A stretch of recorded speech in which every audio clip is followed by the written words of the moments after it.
They said the land was cursed, that nothing good could rise from its ashes.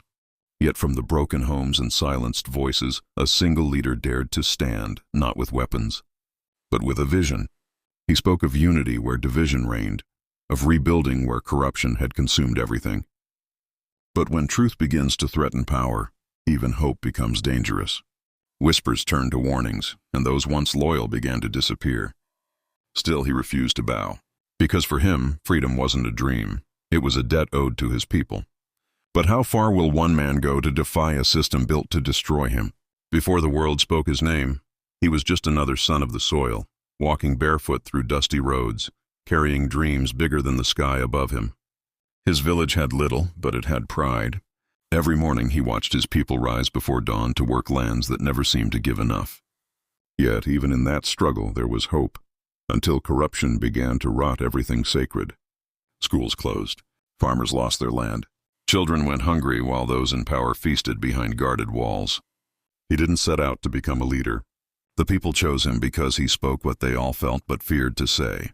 "We deserve better," he told them, not as a slogan but as a promise. With a voice calm yet fierce, he began to organize, teach, and rebuild faith in what Africa could be when united. But power never yields without a fight, and when truth started shaking the silence, those who once smiled in his presence began plotting in the shadows. Something was coming, something that would test every belief he held, every life he vowed to protect. Because in a land where justice sleeps, waking it up can cost everything. The moment he spoke against the system, everything changed. Overnight, posters bearing his words vanished from walls. The community center where he taught was raided. Men in dark uniforms began appearing at the edges of meetings, silent, watching. The people who once greeted him in the streets now looked away, afraid that even a smile could be used as evidence. Rumors spread faster than truth. They called him a rebel, a threat, an enemy of order. State radios twisted his message, turning his cry for justice into the language of betrayal. Yet he didn't stop. He traveled from village to village, walking miles through the heat, teaching unity, planting the seed of courage in hearts that had forgotten how to hope.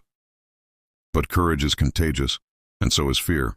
When a group of young farmers stood against unfair taxes, soldiers came, fields were burned, homes destroyed, and 2 men disappeared without a trace.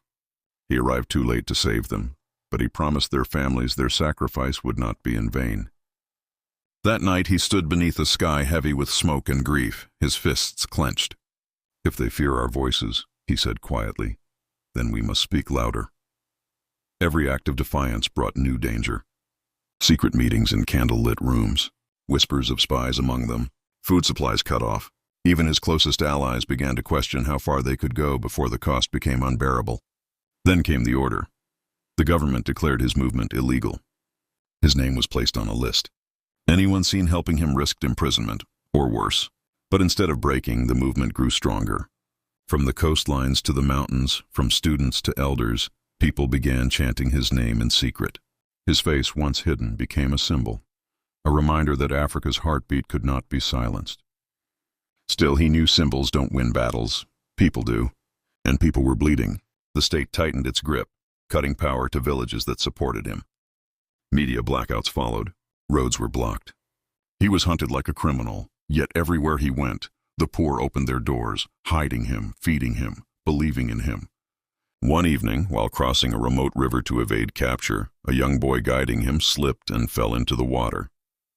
Without hesitation, he dove in, pulling the boy to safety as soldiers' flashlights flickered in the distance.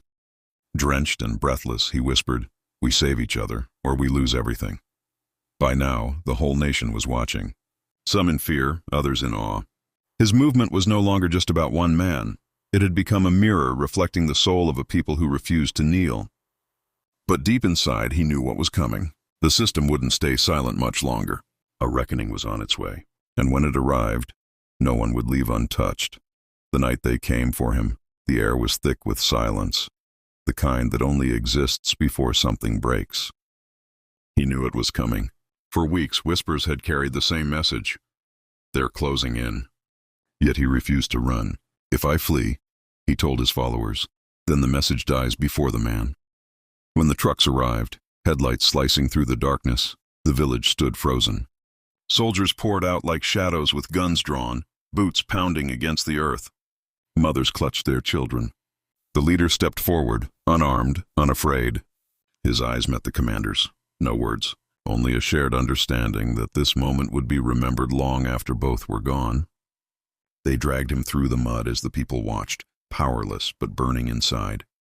Someone shouted his name, then another, until the silence shattered into 1,000 cries of defiance. "We are not afraid," one voice yelled, and the soldiers fired into the air. But the chants grew louder. The crowd surged forward, not with weapons but with will. Inside the prison walls, they tried to break him. Days without food, endless interrogations. They wanted him to confess that unity was rebellion, that freedom was a crime. But he smiled through cracked lips. "You can cage a man," he whispered, "but not a movement." Outside, the nation trembled. Footage leaked. A glimpse of his bruised face, his words carried through the wind like wildfire. Students marched. Workers refused orders. Even those who once ignored him began to speak his name. And then, one morning, the unthinkable. Gunfire near the prison. The people had surrounded it, thousands strong. The guards fled. The gates fell. But when they broke into his cell, it was empty. Only a single message remained, scratched onto the wall with trembling hands. "If I fall, rise twice. If I disappear, become the voice they can't silence." The world would soon learn what that message truly meant, because his disappearance wasn't the end. It was the spark that would ignite a revolution. Days turned into weeks, and the world waited for news that never came. Some said he was dead. Others whispered that he had escaped, vanished into the mountains to continue the fight from the shadows. But no one truly knew. What they did know was this: his voice hadn't disappeared. It had multiplied. From the same villages once silenced by fear, new leaders began to rise. Farmers who had never spoken in public now stood before crowds, demanding justice. Students painted his words on walls the government could not erase. Women led marches through streets once patrolled by soldiers, holding nothing but photographs and faith. The system tried to bury him, but instead, it planted a forest of courage. The nation began to awaken, slowly, painfully, as if remembering its own strength. What started as one man's defiance became a people's declaration that Africa would no longer kneel before corruption, before division, before lies. Even years later, when children ask about the man who built homes from bottles and hope from ashes, elders smile and say, "He showed us that leadership is not a title, it's a torch." And torches are meant to be passed on. His story became more than history. It became a mirror. A reflection of what happens when ordinary people choose truth over comfort and unity over fear.